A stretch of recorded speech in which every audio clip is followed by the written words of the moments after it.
Neven Subotic, I'm glad you took the time to come here again. First of all, 5 short questions to Neven, 5 short answers. Okay. Which sporting moment of 2017 do you remember the most?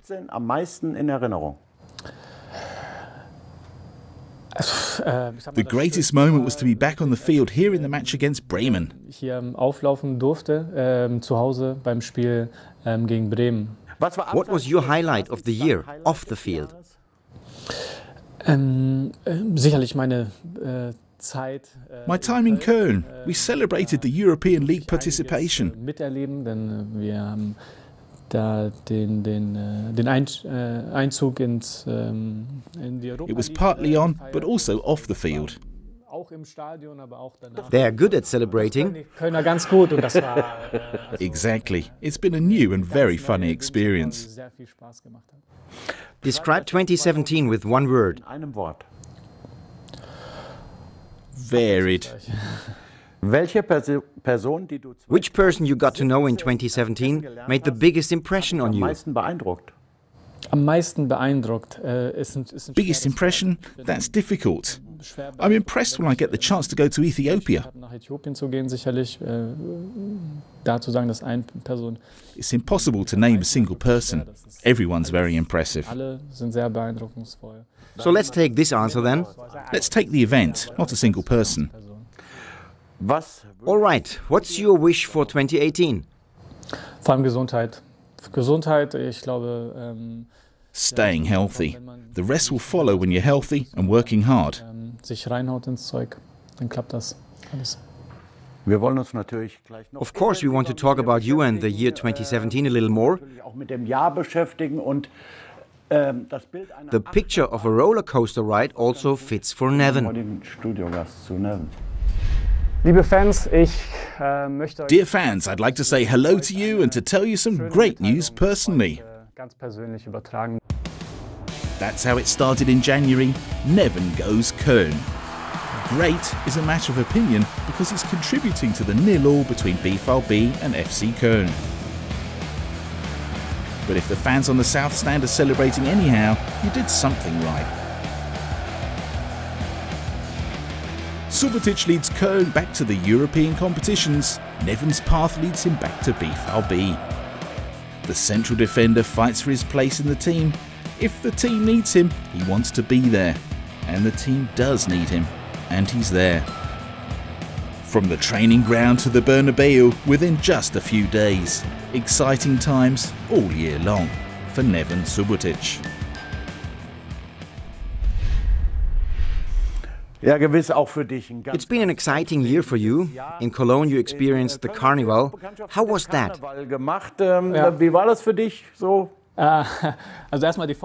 First of all, preparation was really funny. Everyone asked me if I knew what to expect. Of course I didn't. I experienced it in Mainz, but only as a spectator. Und das war dann also die erste Sitzung. The first carnival session was a great experience. I saw some people from the Bundesliga, coaches and managers, all dressed up. That's something special. Die ganz lustig drauf waren. Und das ist schon was sehr Besonderes. I went there for years. I was there 1984 to 1986 and I still went to the carnival afterwards. Das ist eben das Besondere auch. Es ist generationenübergreifend. That's cool. That's what makes it special. It's a cross-generational event. Whether you're 18 or 80, they're all celebrating together. That's amazing. Sehr eindrucksvoll, weil das haben nicht viele. Of course, some people get carried away, but it was very impressive to me. Und das hat sich da This coherence is really special, and it's been great to be a part of it. Eindrucksvoll, das zu betrachten und auch Teil davon zu sein. When playing for FC, Peter Stöger's already been your coach. You know him better than we do. What kind of person is he? Was ist denn für ein Typ? Ein sehr offener und herzlicher. He's a very open-minded and warm person who always stays calm. sagen, in der Zeit, in der ich ihn erlebt habe, war The time I got to know him has also been the most successful time for FC Köln in the last decades. So wie auch von Peter Stöger. Ich meine, wir haben mit ihm We reached the Europa League with him, and Köln waited 26 years for that, or 25. Und das war also mit That's been pure euphoria. It went really well and he didn't put the team under stress. Wirklich nicht stressen lassen. Also wir haben auch erst dank BVB dann am letzten Spieltag Thanks to BVB, we reached the European Cup on the last match day of the season. Gesichert und hat dafür gesorgt, dass He made us keep calm and focused. That's really important for the team. auch fokussiert bleiben und das ist, glaube ich, auch enorm wichtig für eine Mannschaft. Der meistgenannte Begriff in den letzten The most frequently mentioned term has been defense stability during the last weeks, because that's been missing. You're part of the defense. How can you reach this stability? wieder zu erlangen. Ja, also erstmal schafft man das. You don't reach stability by changing one thing. It's a combination of many different things. Ich glaube, das Wichtigste ist, dass man im Training auch diesen It's like it's very important to encourage competition in the training so that everyone really fights on the field. um jeden Zentimeter kämpft. Ja. Das war in einigen Spielen leider nicht. That hasn't been the case in several matches where we gave too much room to the opponent. Und dann ist es später einfach nicht zu halten. Also ist für uns wichtig. Now it's important to fight for every centimetre, not only as an individual but also as a team. Vor allem halt eben auch als Mannschaft. Und dafür ist Training wichtig, aber sicherlich auch dann. Training is important for that, but matches are too, in order to see that we're on the right track. Denn letztendlich manchmal, wenn man schon viele kleine Fehler im Vorfeld gemacht hat, Sometimes when there are several smaller mistakes, you can't make up for that with one great tackling, because sometimes it's just too late. passieren. Wenn wir da einfach die Zentimeter wegfressen, ja, den Gegner immer wieder We need to work on the details and to fight for every centimetre and get into the opponent's way. We need to put pressure on them and really fight in the duels. Druck in die Zweikämpfe gehen. Und dann können wir nach und nach Like that we can develop as individuals and as a team and raise the level of defence quality we show on the field. der defensiven Qualität dann auch steigern und tatsächlich dann auf den Platz bringen. Im Beitrag haben wir es eben schon gesehen, du hast ja dieses Jahr auch ein bisschen warten müssen auf deine... We've just seen it in the video. You had to wait for your chance to play. How difficult was it and how are you motivating yourself when you have to wait that long? Wenn man so lange warten muss, die Motivation. Also für mich ist die größte Motivation, die größte Herausforderung. Ich sag mal, die kleinen For me, great challenges are my biggest motivation. Things I can do from one day to the next are nice, but I knew it would be difficult and that I hardly had a chance. sein wird, dass ich eigentlich kaum eine Chance habe und das war mein It was my biggest motivation to prove to myself, to the fans and to the team that I'm in my best phase right now. nicht nur noch geht, sondern dass ich jetzt in der besten Phase bin und ich habe mir eine Chance erarbeitet und in der wichtigsten I worked for that chance and in that critical last phase, I got to play. der Welt, um auf dem Platz zu stehen. Das ist eine große Ehre und auch ein großer Berg, der bestiegen wurde. I knew it would be a long journey and it helps to set goals you don't have to achieve within a month or two. Ich glaube, das hilft, wenn man eben sich Ziele setzt, die jetzt nicht unmittelbar in einem Monat oder zwei realisieren können. Das hätte auch länger dauern können. Natürlich. It's just important to know why you're doing it, and being on the field has always been my motivation. Ist die Motivation immer auf dem Platz zu stehen. Das heißt, mehr als das geht für mich nicht. Ich muss I have to be the one who works the hardest in training. der am härtesten arbeitet. Es gibt zwar Leute wie Marco Reus, die haben Technik. I surely don't have Marco Reus's technique, but I must be the one who works the hardest. Was nicht sein darf, ist, dass irgendjemand mehr kämpft als ich. Das habe ich mir That's the goal I set for myself, and that's what I'm doing, to be perfectly fit when I get to play. wenn ich auf dem Platz bin, volle Leistung geben zu können. Hallo Nevin, ich freue mich schon. Hi Nevin, I'm looking forward to the winter break. I'm going to the US with my family and I wanted to know how you're going to spend the winter break. Wie du die Winterpause verbringst. That's cute. I think I never heard him speak German. So you're talking in English? Wir sprechen natürlich immer Englisch. Yes, we do. My English is better than his German. Ich kann besser Englisch als er Deutsch. Ja, ich habe da auch ein bisschen. But it's strange. Komisch, Ghosts, good spirits. aber gute Geister. Yes. Ja, wie verbringe ich die Zeit danach? How will I be spending the time? I'm going to stay in Dortmund for a few days. Bin ich sehr gerne in Dortmund. Dortmund hat wirklich eine Menge. In general, when we have some days off, I like to spend them in Dortmund because you can do a lot of things there. I don't like travelling that much. Verreisen bin eben. You're traveling enough, right? Aha.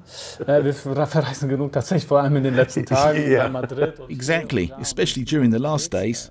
Madrid, here, there, you're always on the move. So it's great to stay in Dortmund for a while.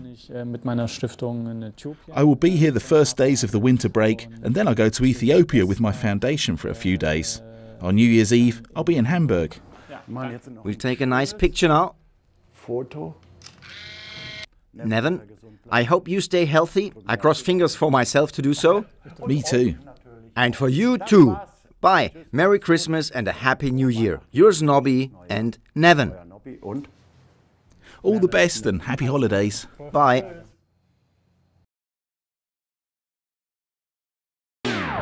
Christian Pulisic was voted Footballer of the Year in the USA, and with it becomes the youngest player to have ever received this honour. We invited Christian into the studio for a Facebook chat. It's an amazing award, something I'm very proud of. Just want to say thank you to everybody. Especially I want to give a shout out to my parents, mom and dad. I know you guys are watching. So thank you for everything. It's been a crazy journey and I can't wait to see what else happens in the next few months. Yeah, okay, let's get to some questions. Okay, Matthew Cleveland asks, how good is your German? I like to think it's pretty good. The people around me are nodding their heads, so that's a good sign. Yeah, I'm improving every day, so it's getting better.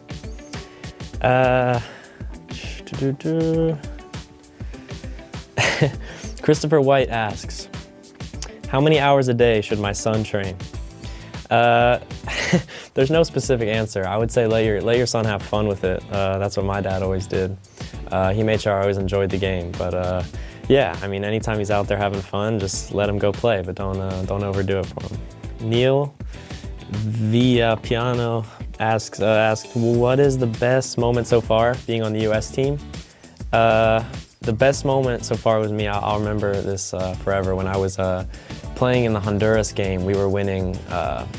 I don't even know what the score was. We were up by a lot, and I kind of walked out there, and I stood next to Clint, and I stood next to Michael, and I was just looking around, and I couldn't believe that I was actually playing for the U.S. national team. It was the biggest shock. It hit me all of a sudden, midway through the game. I was like, I'm really doing this, and yeah, I couldn't believe it. So that was the all-time best moment, because I had just been watching them the year before, you know.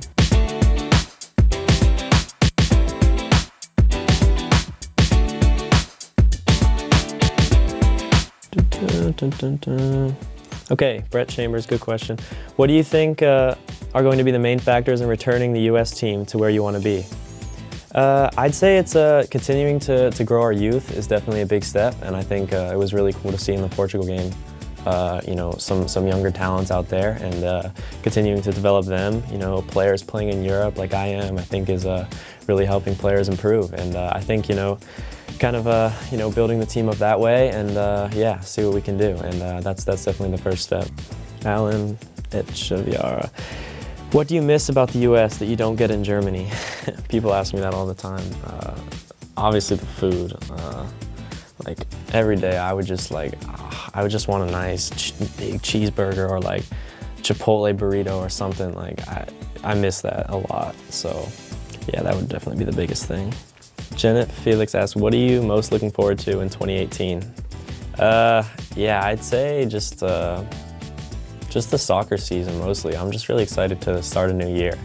Hasn't been the best half year, you know, for me personally, for the teams, but I think I'm really ready to make another step, and yeah, hopefully some success will come with that. Brett DeMartin, did you play any other sports growing up? Yeah, I played pretty much every sport there was. Competitively, I played soccer, obviously, and then basketball was my definite second sport. I can still hoop a little bit, so yeah, I like to think I was good, but I was too short.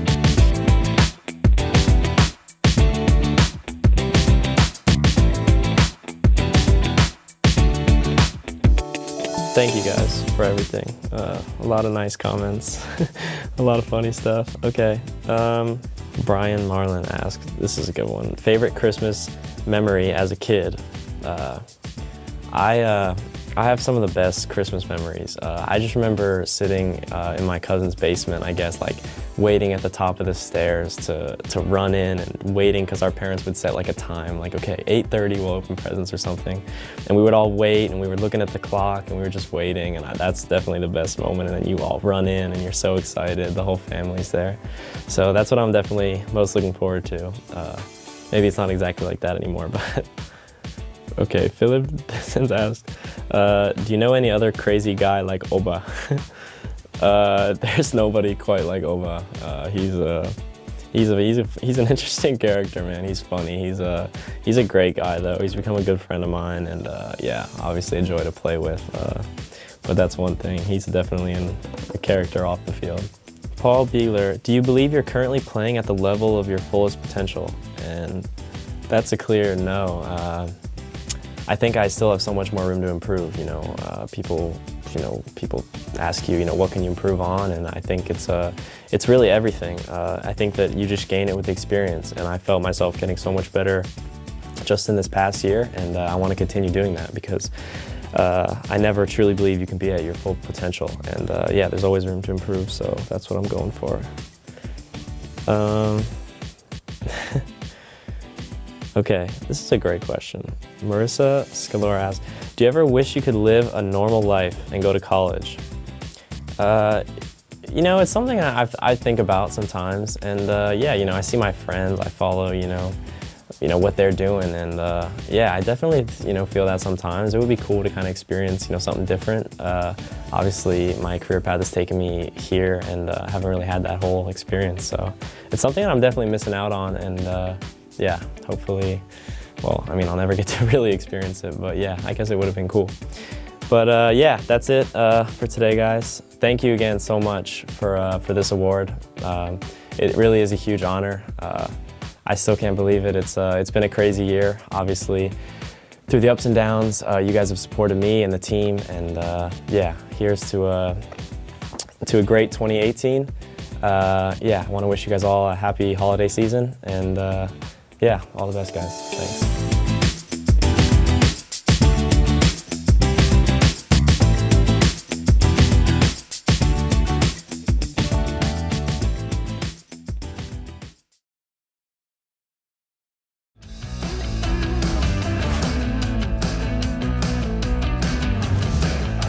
Coaches cannot take a victory on their debut for granted. Peter Stöger managed it with a 2-0 win in Mainz. Who else pulled off the feat? Here are our top 5 coaching debuts at Borussia Dortmund. In 5th place it is Jürgen Röber. He took over after the winter break in the 2006-2007 campaign and faced Bayern at home in his first match. A 2-1 half-time deficit was turned round thanks to goals from Alex Frey and Tinga. 3-2 to Borussia and a winning start for Röber. Unfortunately, he would only record one more victory in charge. Next up is a real debutant's ball. Newly promoted Arminia Bielefeld visited the Roter Erde Stadium to kick off their first ever Bundesliga campaign. Schwarz-Gelb won on the opening day for the first time in 8 attempts, with the 3-0 victory taking them top. And Horst Witzler celebrated a perfect debut as coach. 3rd place sees a double debut. Karl-Heinz Rühl assumed the reins for the first time, and a 17-year-old Eike Immel made his first appearance in goal. He saved everything that came his way as the mighty Bayern were frustrated by a young Borussia side. The decisive goal was scored, as so often in the late 1970s, by Manny Bergsmüller. The start of the Klopp era comes in 2nd. A difficult trip to Leverkusen, and Dortmund suffered early setbacks. Roman Weidenfeller and Dede were forced out with injuries, which meant Marcel Schmelzer made his Bundesliga debut. The goal scorers in a 3-2 victory were Nelson Valdez, Florian Kringer and Neven Subotic, who was also making his first start for Schwarz-Gelb. But the greatest success on his coaching debut was celebrated by Otto Rehhagel. It was in the promotion playoff against Nuremberg, who were coached by BVB legend Hans Tilkowski. Borussia defended desperately, and with 5 minutes to go, Egwin Wolf weaved his way through the defence to make it 1-0. An away win, and victory in the second leg sent Borussia back to the Bundesliga.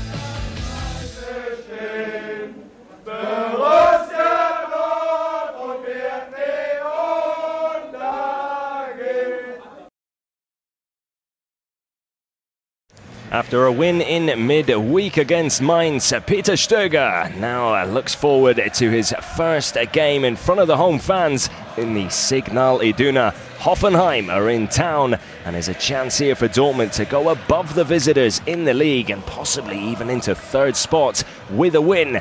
Peter Stöger's second possible win since becoming manager.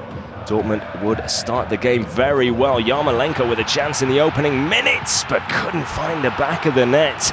Did really well to read the situation. Missed pass at the back by Grilic, and Yarmolenko latching onto it, unable to slot it into the bottom corner though. Dortmund were not finished there though, and would continue to pile on the pressure in the opening stages. Yarmolenko very lively indeed, as was Christian Pulisic. Not a bad stop there from Baumann, but Pulisic not really getting the power or the contact on the ball that he was hoping for after making the really good run initially.